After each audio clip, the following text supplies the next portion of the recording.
So, hi everyone, welcome to Social Science Class 8, and we are going to continue with the lesson British Rule and Urban Change Part 2.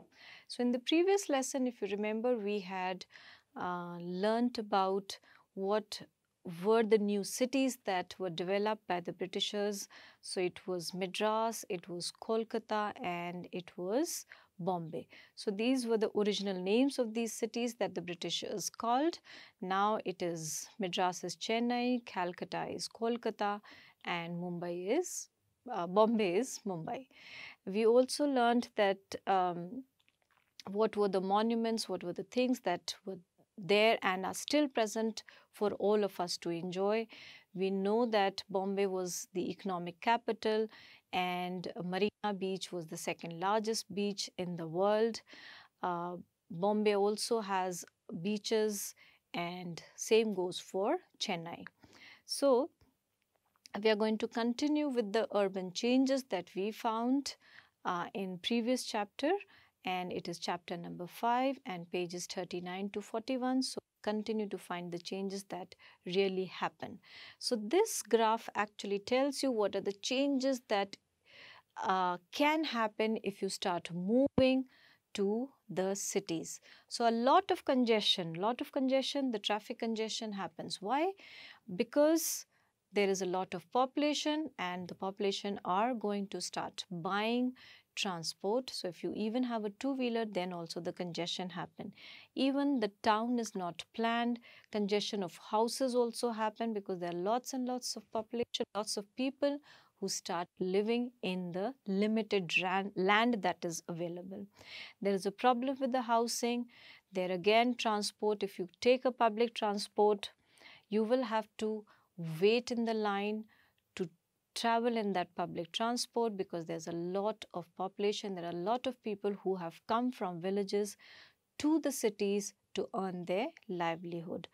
Next comes your employment. Even for employment, if you think that all the people who have traveled or who have migrated will get employment opportunities, that's sadly not happening because lots of them would still be left without employment. And if you do not have employment, you will be poor and maybe you can go back. If you're not able to go back, then the living conditions are going to be really terrible for all of us.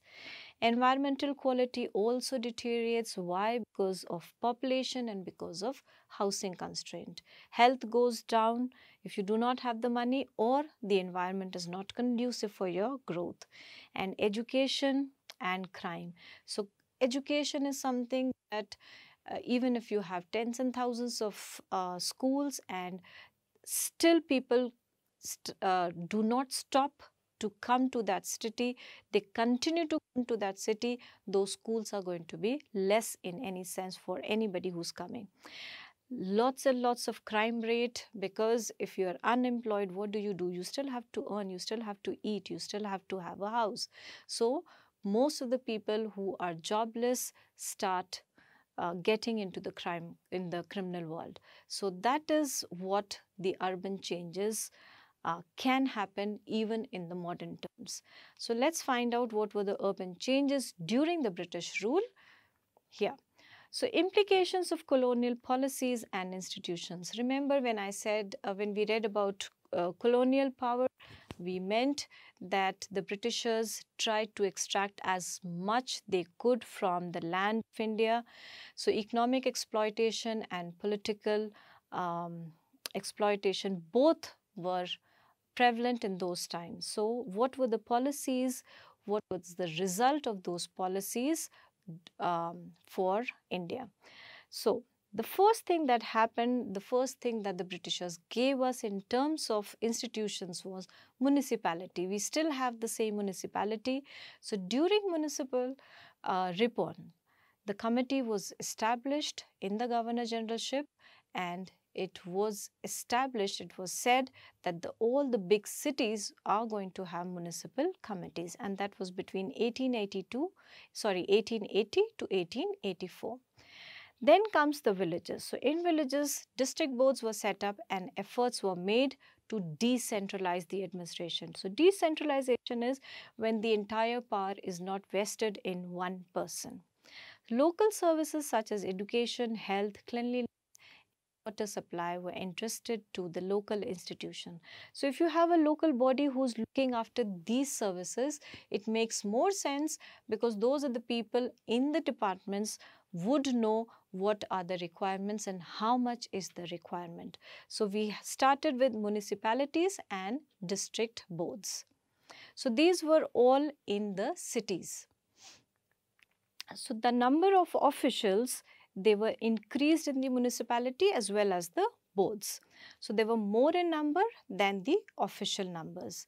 And as far as possible, the non-official members began to be chosen through elections by the people. So if you are electing a person, he is more responsible to you. And the non-official members were allowed to become presidents of the local bodies.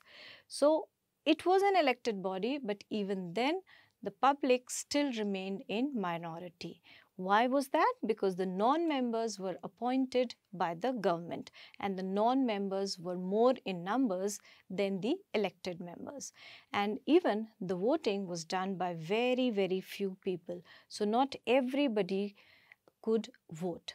The government also had the right to suspend and remove the local bodies. All the local institutions except those of Calcutta, Bombay and Madras worked like a government department. Now let's see what are the work in the public sphere or in the public field that the Britishers gave or Britishers undertook. So Lord William Bentinck undertook several steps to improve projects of public welfare, and he took steps to improve the means of transport for this purpose. So he built a GT road, a highway that was constructed between Delhi and Calcutta. So if you had to trade, if you had to transport some goods, you had this road between Delhi and Calcutta and you could travel also.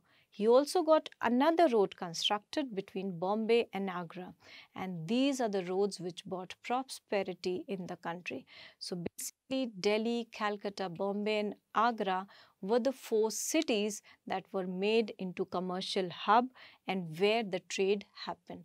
So to start the trade, to continue with the trade, you have to have facilities, and that is why the GT, the Grand Trunk Road, was built. Further, Northwest Province was in the very need of irrigational canals, and that is why William Bentinck got many canals dug in that province, which brought a large increase in agriculture production. So along with the industrialization, you also have agriculture produce, and the more produce the fields, the farms would give you, the more economically sound you get. So the Britishers made sure that they improved the industries and also the agriculture sector. So remember, the agriculture sector is always dependent on the rain. So the canals were dug so that the rainwater could be stored, and once the summers came or once you knew that the rains are not going to be there, so the canals could be used. Steamer service was introduced in the river Ganges. We still have this. If you ever visit Kolkata, the steamer service will still be there.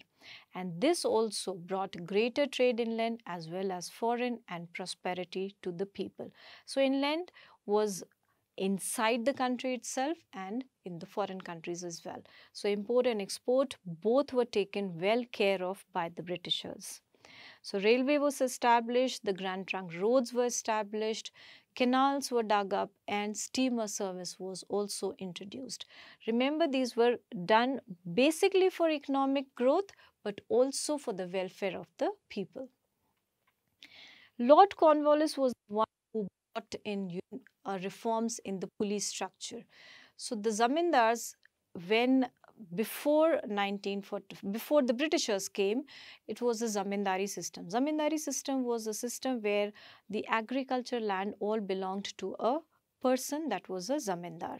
So now Lord Cornwallis wanted to bring in some reforms, and Zamindars were deprived of the police powers. And what is the police power? That they can forcibly collect money from the farmers, they can forcibly punish them, they can have their own laws and own rules and regulations. So these were the police powers that the Zamindars always had, which Lord Cornwallis said, we are not going to continue with this.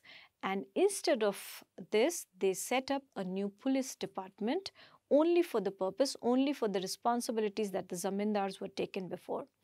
So the district administration was put under a district magistrate. Even now in some places it's called DM, in some places you call it a collector. The district was then divided into several thanas that was headed by a daroga. So instead of daroga, we say thana in charge or an SHO. So we are following the same structure of administration that the Britishers gave us. Then the district superintendent was the chief of the district police, and in villages the watchman had to carry out this duty, which was maintained by the villagers themselves. So it was such a local power structure that they introduced, that the villagers, if they wanted to safeguard, they appoint watchmen and they take care of that watchman. So a beautiful system that was established in the village. In the district they had the superintendent of police. So we still have the same. Then, what were the reforms that came about in the police department? The salary of constable was raised to give him an honest living. So, they realized that if the salary is not enough, the police personnel is going to get corrupt. So, because of that, the salary structure was changed. It was increased so that the constable was able to live within the salary. Training schools for new recruits were established. That's something which is the need even now. Training schools are the one which trains a constable, trains an officer into the law and order regulations, how you're supposed to regulate, how you're supposed to behave with the public. The criminal investigation department was established in all the provinces. So, wherever there was a crime, there was an investigative department which looked into it and which tried to figure out the crime that happened. An increase in the provincial police made on the spot was introduced. So, if any area, any province felt the need to have more police force, if the situation demanded, it was up to them to quickly introduce, to quickly recruit on the spot.